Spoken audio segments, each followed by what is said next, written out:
જામનગર ઉછીના રૂપિયા પરત માંગતા બોલાચાલી બાદ આધેડની હત્યા. જામનગરના શંકર ટેકરી વિસ્તારમાં ઉછીના આપેલા રૂપિયા પરત માંગવાના મુદ્દે થયેલી બોલાચાલી બાદ આધેડની હત્યા કરવામાં આવી હોવાનો બનાવ સામે આવ્યો છે. આરોપ છે કે રૂપિયા પરત આપવાની ના પાડતા ઉશ્કેરાયેલા શખ્સે આધેડના ગળાના ભાગે છરીના ઘા મારી દીધા હતા. ગંભીર ઈજાને પગલે આધેડનું મોત નીપજ્યું હતું. સમગ્ર મામલે સીટીસી ડિવિઝન પોલીસે હત્યાની ફરિયાદ નોંધી તપાસ હાથ ધરી છે. શંકર ટેકરી વિસ્તારમાં આવેલા સુભાષપરા શેરી નંબર 1માં આ ચકચારી બનાવ બન્યો હતો. મળતી ફરિયાદ મુજબ ચંદ્રસિંહ મેરુજીભાઈ રાઠોડ છેલ્લા કેટલાક વર્ષોથી લક્ષ્મીબેન લખુભાઈ ચૌહાણ સાથે રહેતા હતા.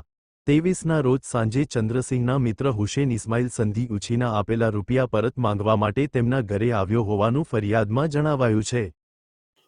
ગઈકાલે સાંજે જામનગર સીટીસી ડિવિઝન પોલીસ સ્ટેશનમાં સુભાષપરા શેરી નંબર 1 ના વિસ્તારમાં એક હત્યાનો બનાવ બનેલો હતો.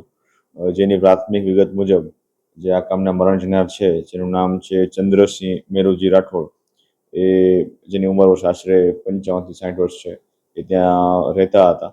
અને તેમની સાથે તેમના ત્યાં નજીકમાં રહેતા જે આરોપી છે, જેનું નામ છે હુસેન ઇસ્માઇલભાઈ સંધી, આ બંને ત્યાં હોય અને અગાઉ આરોપી દ્વારા ફરિયાદીને હાથ ઉછીના પૈસા આપેલા હોય, જેની માગણી કરતા બાબતે બોલાચાલી થતા આ બનાવ બનેલાનું પ્રાથમિક દ્રષ્ટિએ જે ફરિયાદી છે, જેનું નામ છે લક્ષ્મીબેન લખુભા ચૌહાણ, એમના દ્વારા આ પ્રકારની ફરિયાદ આપવામાં આવેલી છે. જે આરોપી છે હુસેન ઇસ્માઇલ, એને હાલ હસ્તગત કરી સીટીસી ડિવિઝન પોલીસ સ્ટેશન ખાતે એની વિશેષ પૂછપરછ ચાલુ છે અને આગળની કાર્યવાહી માટે નામદાર કોર્ટમાં રજૂ કરીને પોલીસને રિમાન્ડ માંગવામાં આવશે.